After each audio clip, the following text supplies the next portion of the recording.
Good morning. My name is Harlan Pickett.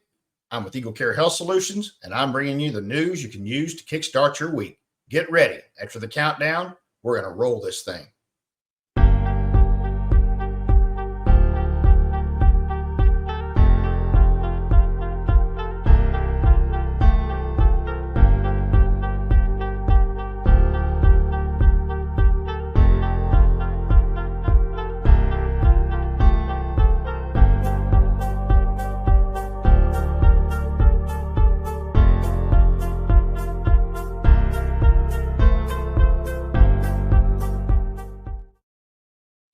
And good morning. My name is Harlan Pickett. Great to be with you today. I am the host of The Broker's Edge, the Kickstart. Every Monday, we start your week out with the news of what's going on in our industry, trends from last week, news from last week, the breaking news from today as well. Okay, we're going to jump right into this thing right after I give you the information, a couple of housekeeping things. If you have any questions or comments, please put those in the chat. Be happy to address those during the show or even afterwards. The show does run continuously after this, so you can listen to it anytime. If you are listening afterwards, we do check in on those comments and answer anything that you might bring to the table.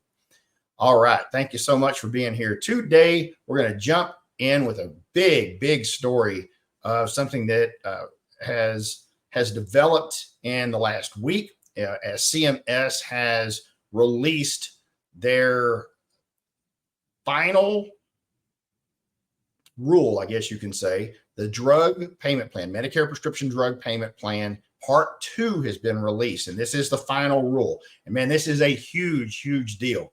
So Health and Human Services released this on July 16th.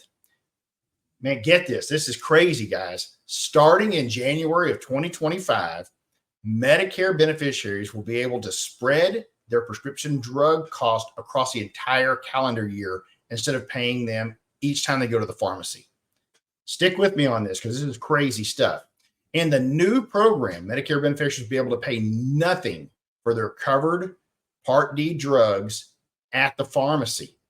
Instead, Part D sponsors, so your insurance companies, okay, they will bill the beneficiaries monthly until the payment is made in full.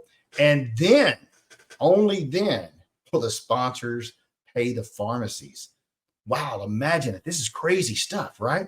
The program will actually launch January 2025, and it just happens to coincide with the exact same time that beneficiaries will no longer have any more out of pocket than $2,000 per year. So regardless of the cost of their medications and what it's looked like in the past, only $2,000 per year, and that can actually be spread out over the entire 12-month period. This is nuts, right? This is crazy stuff. Now, to get folks ready for this, Plan D sponsors will have to send out some information about to any of the enrollees, anyone who's enrolled right now and who spent at least $2,000 on medications from January 1 of this year through September 30th of this year. So obviously those notifications will come out after that.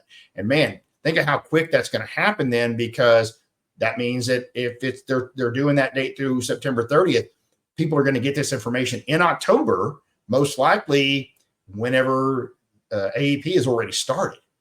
Because if they got to calculate it all the way through September 30th, they've got to have that information, and then they got to get the letters out. Wow, this is crazy stuff.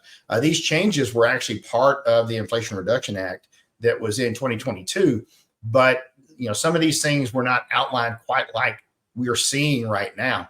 A couple of quick takeaways that I see from this, and that is that small pharmacies, they may not be able to continue to offer Medicare medications if they're not getting paid for long periods of time.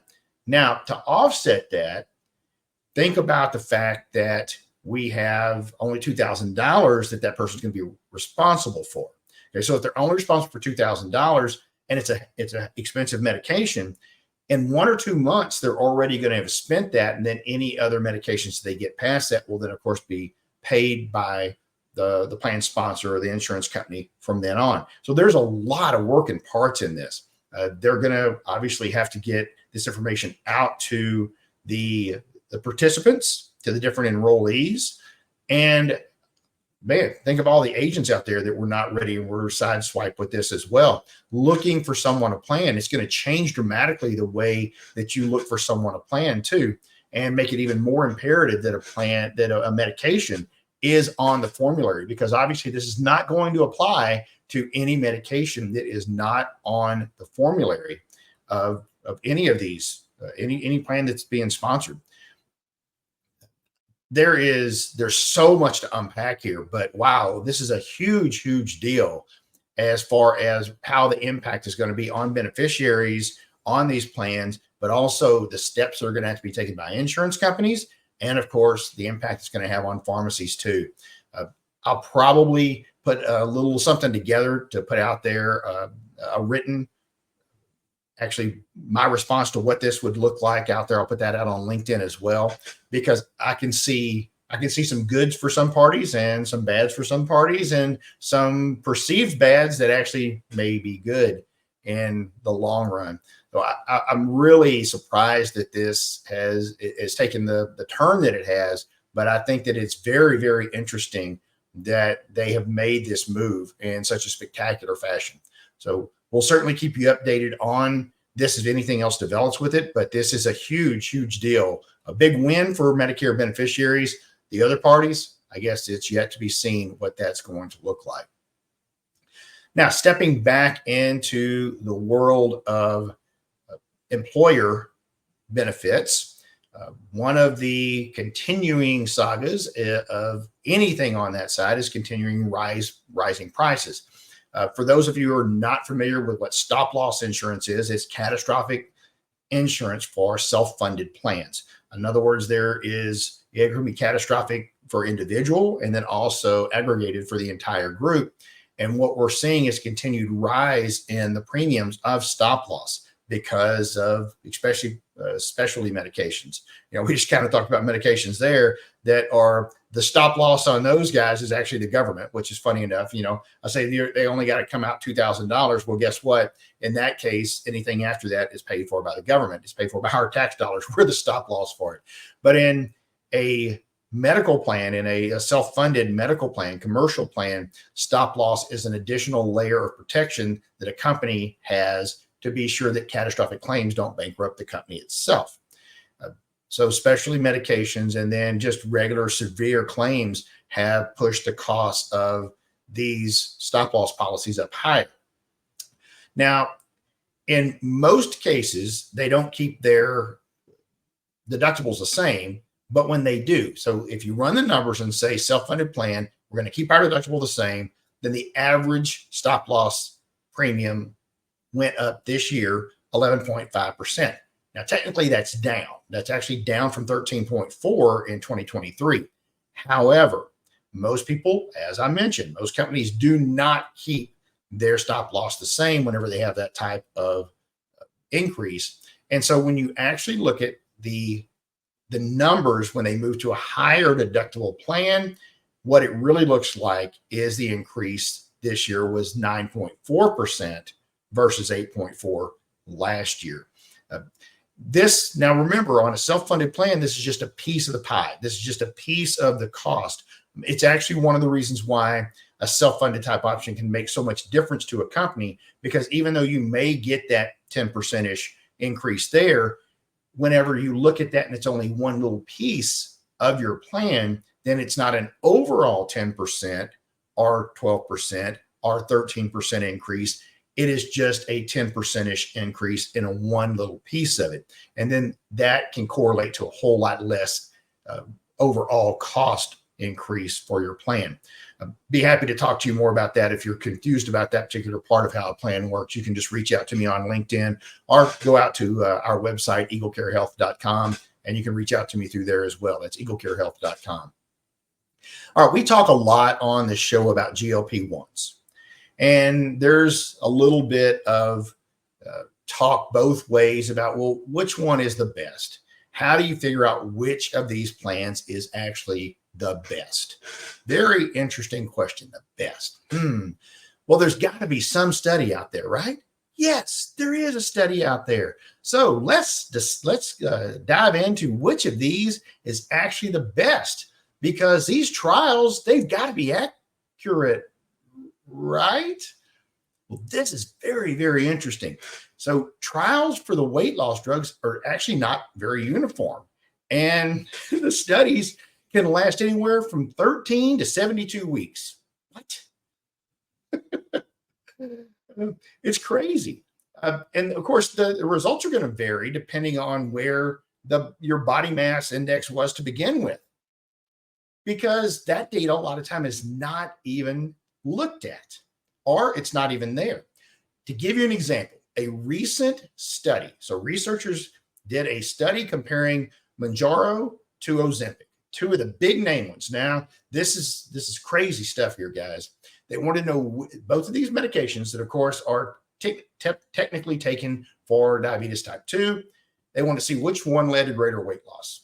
So they reviewed more than 18,000 patient records. Now, in the 3, 6, and 12-month look back to these studies, Mounjaro surpassed Ozempic in each of those times. Okay, they had a larger reduction in body weight. So that means Mounjaro is better, right? How did they come to this conclusion? Well, the only available information on these studies actually stems from highly flawed studies, from highly flawed data. So this included this actual research. The data they use does not specify why the patients are taking the medication. It also includes many patients that had off-label or compounded versions of the medications and not the actual brand name of the medication. And researchers also could note when a prescription was filled, but they didn't know what the doses were. So a higher dose, you would expect to maybe have greater results, but they had no idea what those were. So that made it even a little more murky. But here's the most telling part. This part is what really just throws a whole wrench in this monkey. By the end of the trial, less than half of the patients had continued on their regime. So poor adherence to the actual regime of the whole thing, that messed up the whole deal, because less than half the patients were there. So less than 50% of the 18,000 they looked at were even still taking the medication by the end of the time. Well, how are those numbers then in any way, shape, or form going to actually correlate to anything realistic? Crazy, crazy stuff.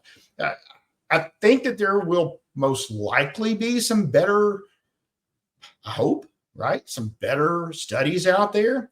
But it's very interesting that a number of these studies that come out and give us this great data are using flawed information because it's incomplete. Now, when I say it's flawed, the data they have shows what it shows, but it's certainly not, and it's scientific, right? And as long as they put all these things in there that say this is how we came to this conclusion, then I guess that's okay. But to come out and say this medication works better than this medication using a process that looks like this, that certainly in my mind raises a red flag and I don't believe gives you a final bit of information there that says this is the way I want to take this medication because it's been proven to be more effective. Crazy, crazy stuff. I think that obviously more data is needed, but once again, GLP-1s, there's still a lot of question about what the future of those will look like, especially as we look at more and more cost increases on health plans because of these medications. All right, so many of you know about and may have been even affected by the crazy global outage last Friday that went into Saturday for some organizations, probably through the weekend for some organizations, because a lot of the stuff had to be updated manually to get everything fixed properly. This also, I would guess, depending on what happened to an organization on Friday, depending on what their workload was and how many people were there and who could possibly help do anything, it may be going into this week. But if you haven't heard yet, there is a company called CrowdStrike. This is a company that ironically creates software designed to detect and prevent cyber attacks, which many people thought this was to begin with. A lot of folks showed up to work on Friday and had the blue screen of death on their Windows computer, but there was a flaw in their July 19th update that caused the computers to not be able to boot properly. And in fact, it just caused them to shut down once again and give the blue screen of death. The only way to fix it is to manually fix the actual computer. So the actual update was for software that is set. It's a platform that's to prevent breaches through cloud technology on devices only running Windows operating system. And so that compatibility issue just crushed the thing down.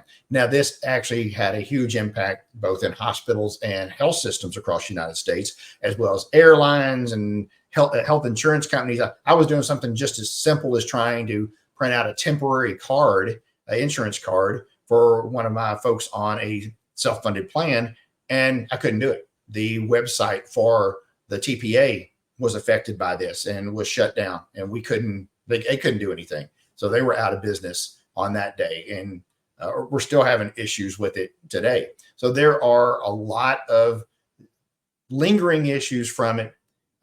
No one knew who CrowdStrike was until Friday, unless of course you used them and you were an IT person, but a lot of people know who they are now.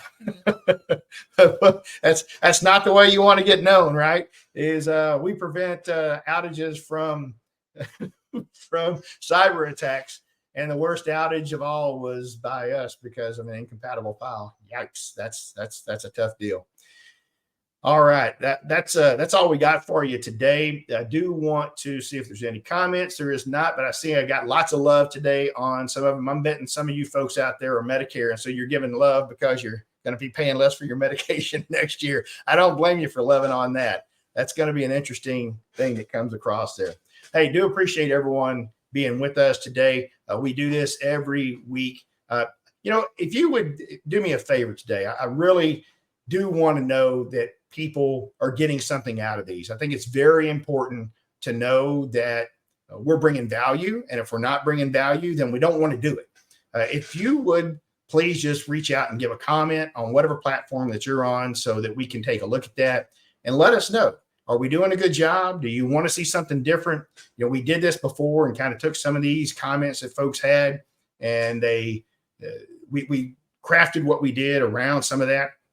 But maybe you want something even different. Let me know what that looks like, because we do want this to be useful. We do want you to get to have a lot of great